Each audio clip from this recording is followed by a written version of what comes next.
Welcome to the Rockin' Your Role show with me, Jenny Garrett, executive coach and author.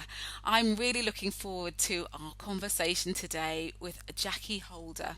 She has written numerous books. She'll tell me how many. She's a coach trainer, and a very spiritual person, I would say, is my sense of her. But she'll introduce herself.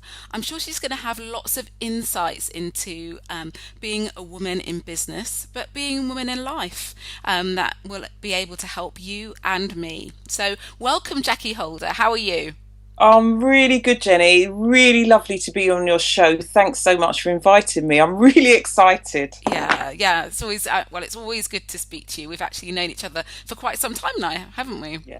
Yeah. It's always a privilege, and I always come away feeling enriched and resourced when I speak to you, always. Oh, thank you so much. So, Jackee, tell us a bit about you.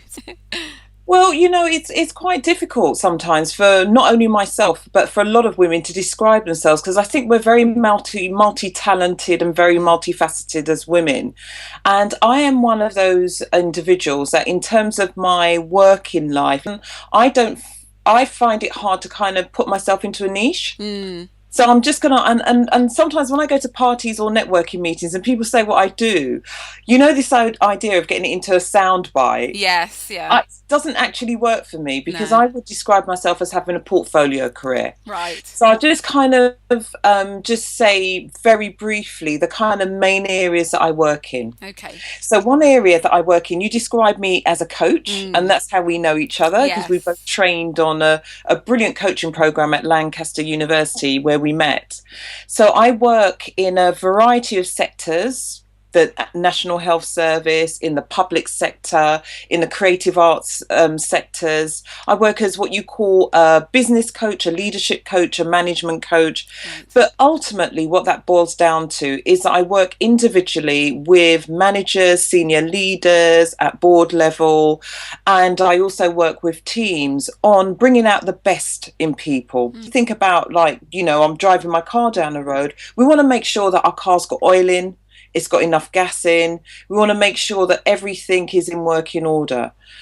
So that's one thing that I do, and okay, I really, really enjoy that work. hmm, It's not just that I get to work with people in a way that I find is offers value and is meaningful, but I actually learn a lot about myself. yes, yeah, I see myself reflected in the issues, the challenges, the dilemmas that people bring. I can see myself in terms of when people feel like things are slipping away from them or things are not going well. These are things that I do not feel alien from. And right. it's from my own journey that I feel that I'm able to offer some insights, techniques, tips, and a listening space really to hold for individuals. So Okay. that's I would say that makes up about 60% of my work. Right. Okay. And then when it comes to other things that I do, I speak at conferences. Right. So I'm a keynote speaker.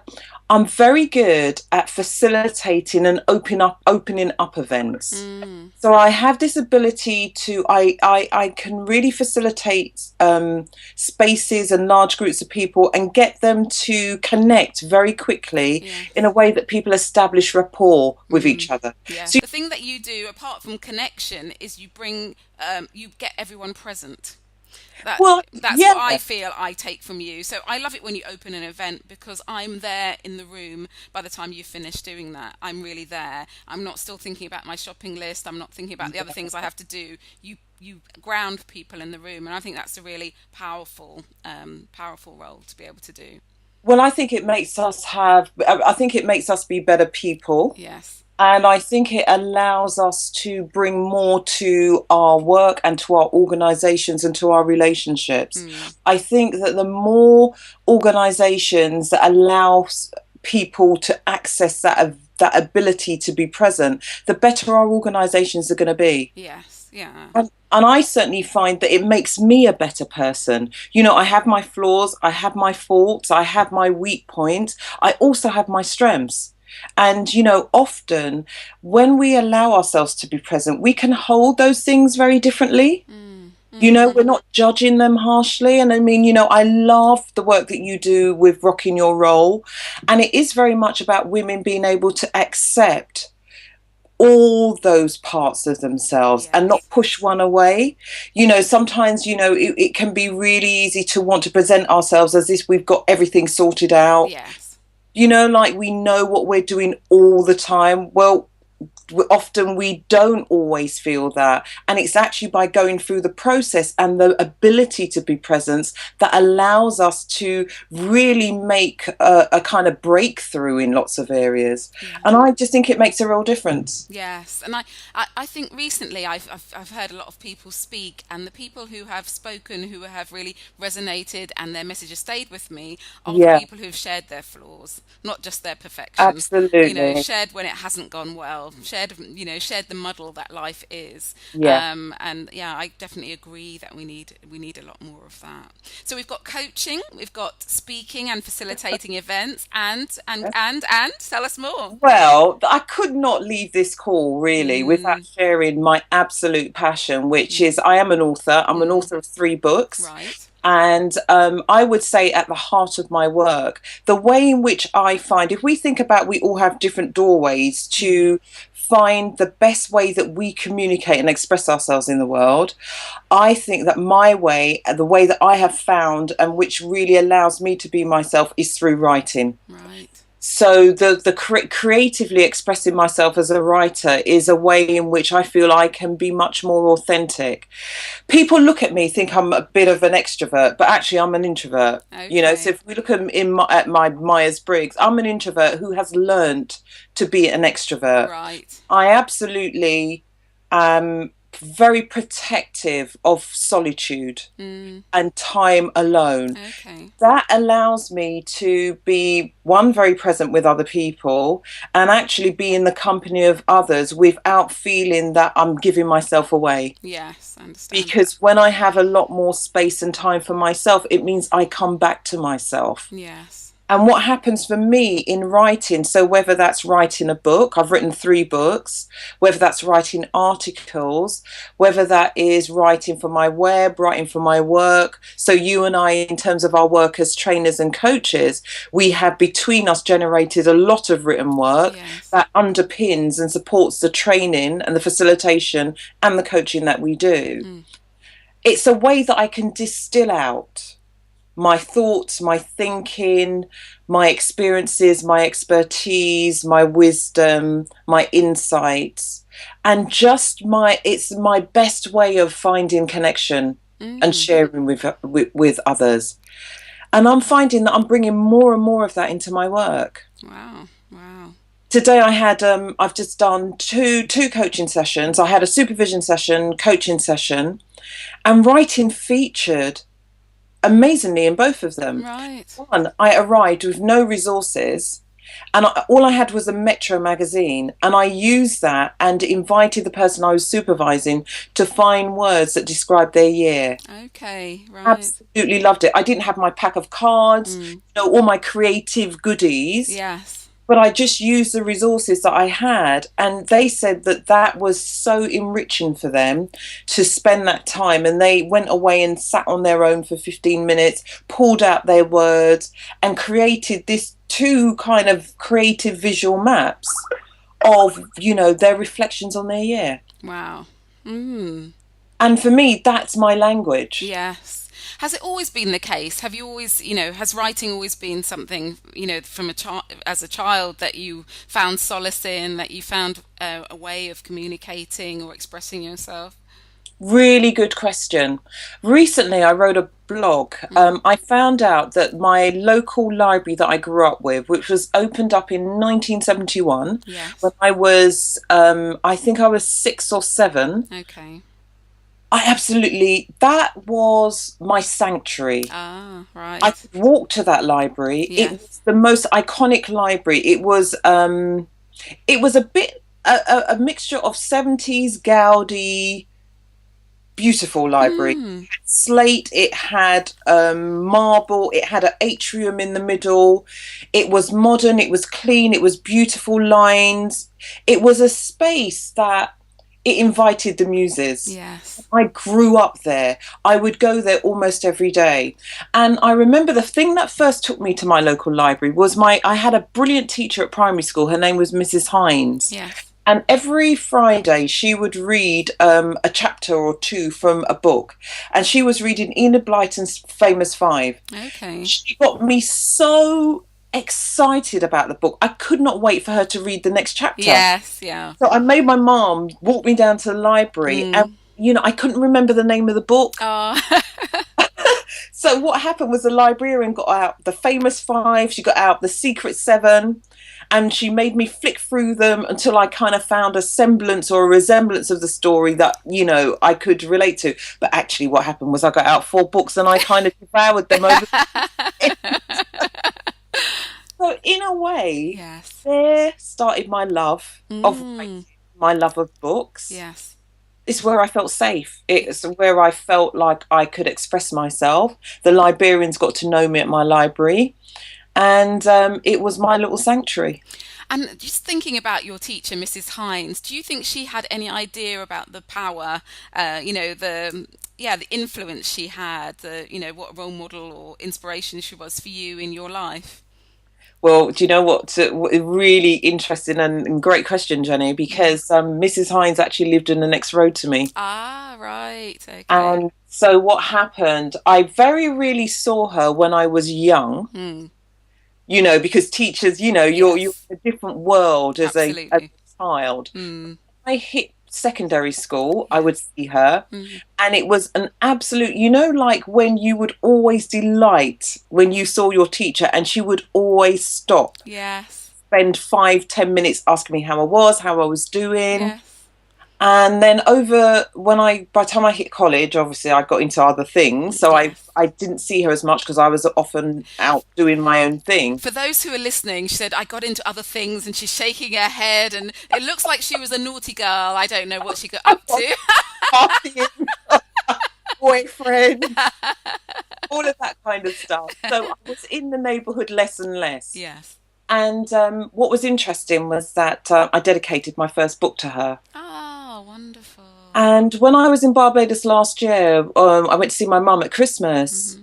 She, just in a passing conversation, told me she had died. I had no idea. Oh, oh my goodness. Oh, Yeah, she passed away. I was very sad. yes. Yeah. She also taught me handwriting. Mm. She had the most amazing handwriting, and she taught all of us in her class italic handwriting. Oh, okay. And over, my writing can be scruffy, but when I want to do my best handwriting, I've got beautiful handwriting. Yes. And it was because of her. Yeah. So she had a very powerful impact on you. She had a powerful impact. And she knew about the book. The first book was dedicated to her. She knew that, did she? She knew it. I'm Mm. not sure if she had a copy because I just told her that I Right. dedicated it to her. But Mm. I moved on, life, lots of things were happening. Yes. I hope that she saw it because she Yeah. was a very inspirational teacher. And Jenny, do you know what? She was about 5 foot. Oh, really? Petite. Yeah. But what was interesting about her, it's like, and I think you do this very well. I can imagine that people are very drawn to you and attracted to you because you have ability to, when you're talking to people, to make them feel as if they are the only person Mm. in that moment. Right. And Mrs. Hines had that ability. She saw something in me, and she would often. She is a person that I would accredit for giving me permission to be a leader. Oh, wow. She would go out of the class and she would say, Jackee Holder, you take care of the class. Yes. Yeah. And she would put me in charge of the class and I would Mm. take care of the class. It was a very natural thing for me to do. Yes. And Yeah. it wasn't a leadership that was by being quite authoritative. That has never been my style, Yeah. although maybe my brothers and sisters might not say that, but that's a whole other story. Yeah.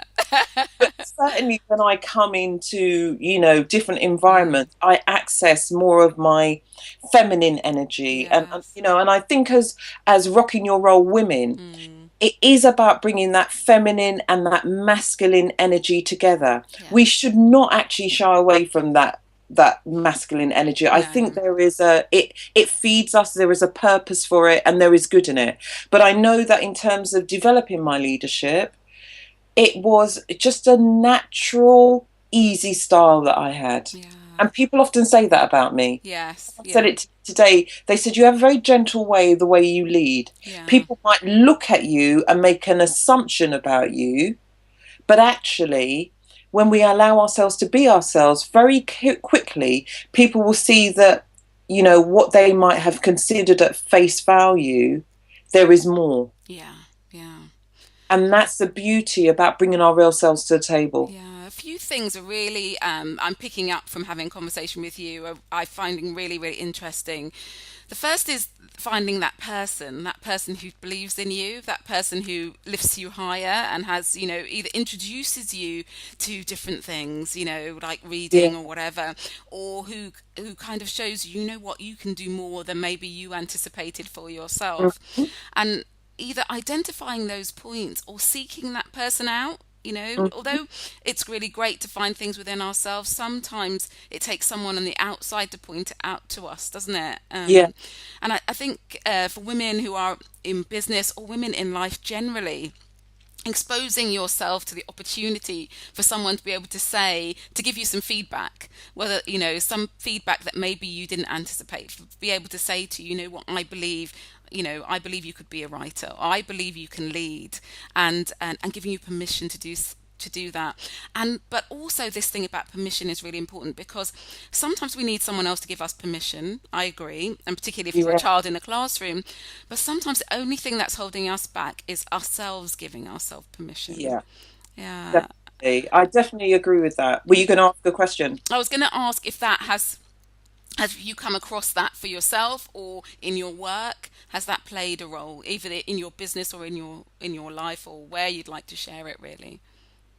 And so I'm clear. So it's a question about my experience of giving myself permission. Yes. Yeah. Yeah. Yeah. I think, yeah, great question. I'm 51 now. And So, you don't look it. Stop showing off. but I say that for this reason, because it has taken me to get to my 50s Mm, to be comfortable enough in my own skin mm, that I am no longer looking to other people to validate me, acknowledge me, or make me feel that what I am doing is good enough. yes. And that has come because I have given myself permission. Mm, It's almost a self authorization yes. for myself that what I am doing is enough and it is good enough. Right. And that has been completely liberating. It is transforming my life on so many levels. I see it everywhere, in Mm, everything that is happening around me, yes. in terms of how I'm negotiating and navigating my way through my relationships, the way my work is unfolding. There is an ease and an acceptance that is bringing a whole different level and Fantastic. engagement and connection with people that I'm working with, them with me with them, and not walking away with an angst, a worry. It's almost as if, I'm walking away knowing that, what I've done there is enough and I can just move very easily and effortlessly into my next thing. Wow. Yeah. But that's taken years of, I'm somebody who, if I go back to Mrs. Hines, it was very significant to have her give me that permission, Yes. because what I didn't verbalize to her was the trauma I was going through in my home. Right. So Okay. I'd had a life trauma at the age of 7, Okay. which actually, for me to have that experience with her, helped me Mm, be with that in a way that possibly I might have been with it quite differently. yes. Yeah. And as a result of that, my teens, my 20s, my 30s, and my 40s has been very much a journey of trying to work that out. Right. Okay. Do you know what I mean? Like, Mm, to actually make peace with that. yeah. A quote, I think it's by Jack Shazan, and he says, people don't get in the way of your spiritual practice. They are your spiritual practice. Yes. And I was like, when I read that, I think I found that in a magazine about a year ago. I thought, oh my God, all of everything actually has not been wasted. Yes. All of those relationships, all of those challenges, career, personal, it was all for a reason, all for a purpose. Absolutely. Yeah. And if I could, I think one of your questions was, what piece of advice would I give? Mm, It was like, know that everything you have gone through, nothing is ever wasted. yes. Yeah. Yeah. If the business didn't go, the first business you didn't work out. I think I've been on this journey for like 20 something years. Should I be somewhere else? No. Mm, Where I am, Hafiz, the Persian poet, he says, wherever you are right now, God's circled on a map for you. wow. Mm, mm, Wherever we are right now is perfect. yes. We're Yeah. all trying to get somewhere else. And I was one of those people in my 30s. I considered myself, and there's nothing wrong with ambition. Yeah. I don't want any of your listeners to think there is anything wrong with ambition. Mm, But I know in my 30s, I wanted to go at a breakneck speed. yes. I wanted to get somewhere. I wanted to be at the top of my game. But it was almost like I was traveling on one road, but there was another road. Mm, yes. Actually, when I really began to venture down that road, it actually took me to a depth Mm, that offered me more than where I was skimming along at the top of the surface. yes. Yeah. Completely. And Yeah. it wasn't like, so people sometimes say to me, well, I don't know where you've been. Where have you been? What have you been doing? I've actually been there. Yes. I've been doing my own healing, my own transforming, my own growing, so that I can come, I can emerge and bring that growth with me and bloom in a slightly different way. And I think that Yes. lots of us have that experience. Yeah, yes. So yeah, okay, lovely. So I'm thinking about a number of things. The ideas that you're talking about, I think, are particularly liberating for women. I think that we can often feel quite trapped in the way we need to be, and what you're saying is, don't be so hard on yourself, and Yeah, it's okay. It's okay because where absolutely. you are is where you need to be, Yeah, and that's okay, and we need to say it's okay. But there's also this thing about the path that you're on has something to teach you. So sometimes I think what happens is you take the wrong route, and it yeah, might be more beautiful, but you don't look out the window because you're so busy trying to yeah, get back to the other route. And what you're saying absolutely. is, look out the window. The Yeah, beauty's there. yeah. Smell the roses. Yeah, yeah. And just to say that what you said there, Jenny, I think that one of the things that I'm finding, and I do like the Buddhist tradition, I think it does offer a lot of real beautiful wisdoms. Mm, I think that what I'm finding, and I'm finding this equally for women as I'm finding for men, mm, is that there is a need in our modern world to come to ourselves with more compassion, mm. Okay. Yeah. to really extend compassion to ourselves, Mm, because so often we're running a voice in our head that's actually beating ourselves up. yes. Yeah. You know what I mean? Well, I should have gone down that road, I should have done this, but they're over here and I'm still here. Mm, yeah. Yeah, and I think some of that is the language of the workplace. It's the language of Yeah, organizations. yeah, I worked in an organization a couple of weeks ago, and what they said is that most people retire by 50. They're burnt out. They couldn't yeah, stay. They couldn't stay any longer, and that tells you something about the way sometimes organizations are pushing people like machines, and yeah, then when you're caught up in that, you believe you have to go at that pace. You believe you have to be at a certain level, and it's really hard to get off, isn't it? So there's something about the compassion with ourselves and the compassion of organizations also then would need to mirror some of that. It needs to be gentler on us so we can be gentler on ourselves as well. Or maybe the other way around. Yeah, maybe we're gentle on ourselves and we help organizations to be more compassionate as well. and organizations can be more compassionate. Yeah. I went to Glasgow for the weekend with some friends. Mm, Not last weekend, the weekend before, and I stayed in a hotel called Citizens M. okay. It's a really interesting concept. Their tagline is luxury, affordable luxury. Okay. So their public spaces are a bit like being in your living room. There's sofas, there's wall units with books and tables. Right. And you're having breakfast or dinner, but you can't distinguish between being at home in your living room Okay. in there. Yeah. And bedrooms are like pods. But what I found really fascinating was connecting and observing the staff, Mm. how they interrelated with everyone.